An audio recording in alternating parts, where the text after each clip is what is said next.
Ça m'étonne d'apprendre qu'il y a des personnes qui sont choquées par des fois le témoignage de l'homme de Dieu, le pasteur Marcelo. Aucun prophète ne peut te garantir exactement quand est-ce que tu mourras.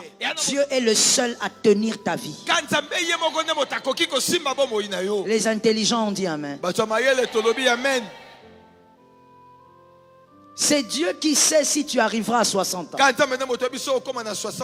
C'est Dieu qui sait si tu arriveras à 80 ans. Sous le soleil, on a vu des très belles femmes partir avant même d'avoir 50 ans. La beauté entre aussi sous terre. Répétez un peu ça. Maintenant que quelqu'un dit ce qu'il a dit à son voisin. S'il n'a pas dit ce qu'il a, il a un problème. Répétez ça à un autre voisin. Oui. La beauté d'un homme entre aussi là-bas. Un homme que tout le monde trouve beau. Des très belles femmes.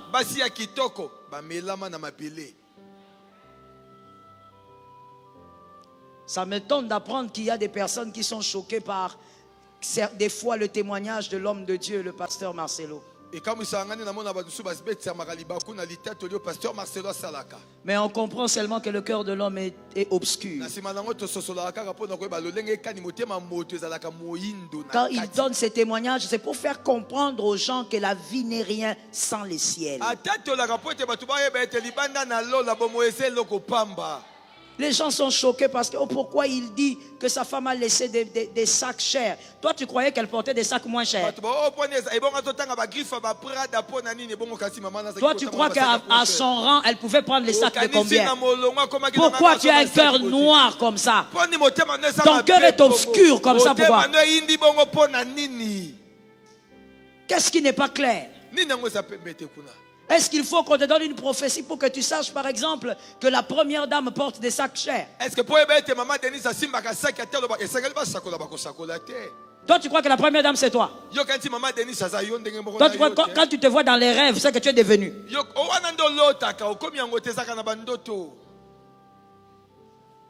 Regarde, regarde, les gens qui ont des cœurs obscurs, regarde comment ils me regardent. Ils me regardent comme s'ils analysent un documentaire. Qu'est-ce qu'on va dire qui est nouveau, que toi-même tu ne peux pas savoir? Elle avait le rang de s'acheter un sac à $500 et même plus. Qu'est-ce qui choque? Le problème, c'est le cœur de l'homme qui est obscur.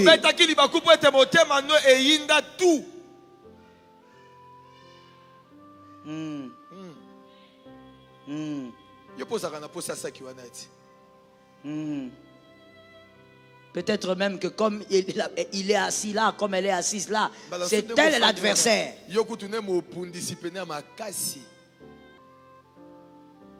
Non, je ne suis pas en train de dire quelque chose que tu peux écrire. Tu écris quoi maintenant?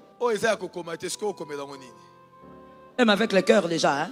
Ça, c'est un signe que tu ne vas pas bien. Tu n'es pas à l'aise quand on parle de la gloire de l'autre. Pourquoi? Pourquoi tu n'es pas à l'aise? Tu commences à... Tu écris quoi? Tu écris dans ton carnet, tu écris. Elle avait un sac. Ça, ce sont des signes simples qui montrent que ton cœur a un problème. Quand on dit des phrases ici, des versets, tu n'écris pas. Quand on parle de la gloire de quelqu'un, tu commences à regarder les carnets. Ton cœur est malade. Malheureusement, dans les églises, on a plein de gens qui ont des cœurs malades. Guéris au nom de Jésus. Donne un amen, ne fais pas semblant. Guéris au nom de Jésus. Voilà pourquoi il y a beaucoup de parler en langue, peu de résultats. Beaucoup de jeûnes, peu de résultats. Beaucoup de prières, peu de résultats. Beaucoup de consécrations, peu de résultats. Au-delà de tes sacrifices, travaille ton cœur. Travaille ton cœur. Travaille ton cœur. Travaille ton cœur. C'est à toi que je m'adresse. Je ne parle pas à ta voisine. Travaille ton cœur. Ton cœur n'est pas bon. Travaille ton cœur. Ton cœur n'est pas bon, tu veux que Dieu te bénisse. Oh non, non, qui parle, qui prêche l'évangile. Ah, qui laisse ça. Oh. Mais c'est un témoignage qui fait partie de sa vie. Dieu utilise ça aussi pour donner un témoignage à sa vie. Alléluia. Tu as bien dit ça, mon fils. Répète. Répétez. Répétez. Répétez. Répétez. Oh yes. Oh yes. Alléluia. Alléluia. Ça reste. Oh. Qu'est-ce que toi tu n'as pas compris tellement que ton cœur est mauvais? Tu comprends toujours mal quand on dit des choses. Quand quelqu'un a un cœur obscur, même quand le bien est là, lui il voit le mal. C'est comme lorsque quelqu'un est impudique. Quand il voit un homme et une femme dehors, il pense directement. Il voit deux frères de l'église, une soeur et un frère de l'église. Babandi. Ils ont commencé. Il croit que tout le monde est impudique comme lui. Non, tout le monde n'est pas impudique. Il y a des gens qui causent simplement. Il y a des gens qui sont simplement des amis. Sors des mauvaises pensées au nom de Jésus. Arrête de faire semblant. Donne-moi un amen. Donne-moi 3 amens maintenant. Amen, je sors, amen, je sors, amen. On est en train de parler de la valeur des choses célestes. Et pour ça, on présente les choses terrestres. Toi, tu dis non. Pourquoi nous citer ces choses? Mais c'est pour te dire que tout ça va rester. Oh, tu sais, Serge, quelque chose m'a choqué quand j'étais en train de réfléchir sur la vie de l'homme. J'analyse très souvent la vie de l'homme sur la terre. Oh, c'est là que je me dis, sans Jésus, rien ne sert à quoi que ce soit. Serge, est-ce que tu sais que le jour de la mort, je ne veux pas citer quelqu'un de ta famille parce que c'est pas bon. Disons, le jour où une certaine Anifa meurt. Anifa mariée à son mari. Son mari certainement la chérissait. Il faisait même la jalousie. Il faut faire attention à ma femme. Mais le jour où Anifa va mourir, ce sont des morguiers qui vont nettoyer ses seins. La femme qui cachait son corps, on va la toucher par des inconnus. Ce n'est même pas son mari qui va nettoyer son corps, ce sont des morts. Si tu penses au fait qu'on va nettoyer ton corps par des gens que tu ne connais pas, je pense que tu vas devenir un peu plus humble que ça.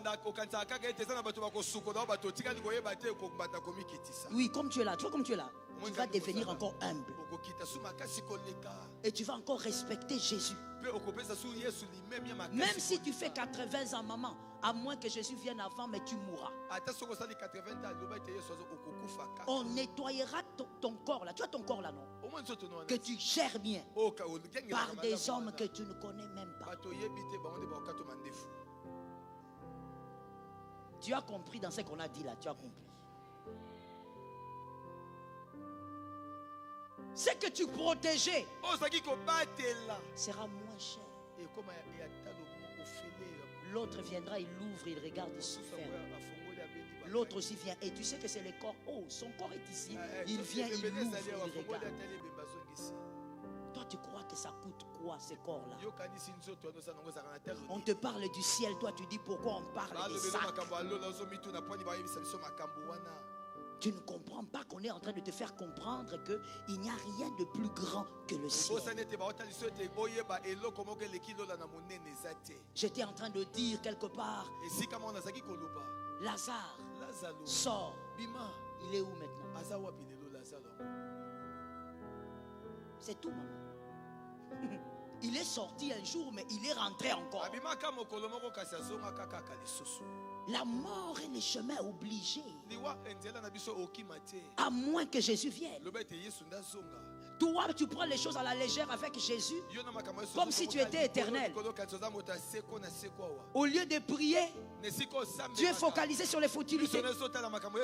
Au lieu de travailler ton cœur, toi, tu as encore le temps de haïr quelqu'un.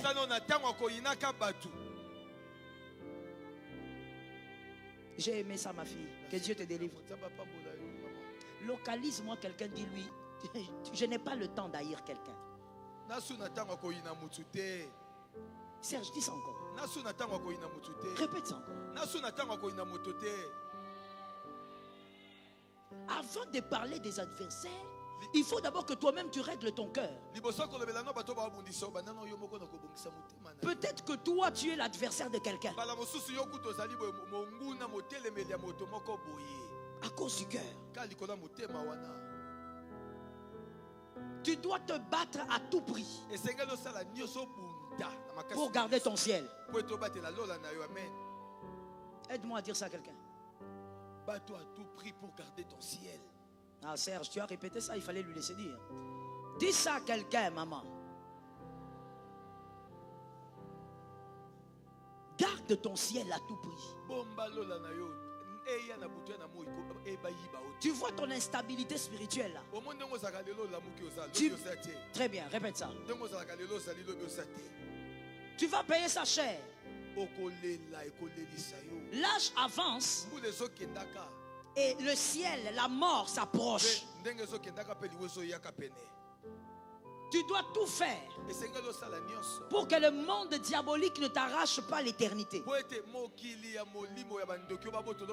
Les enfants de Dieu ont dit Amen.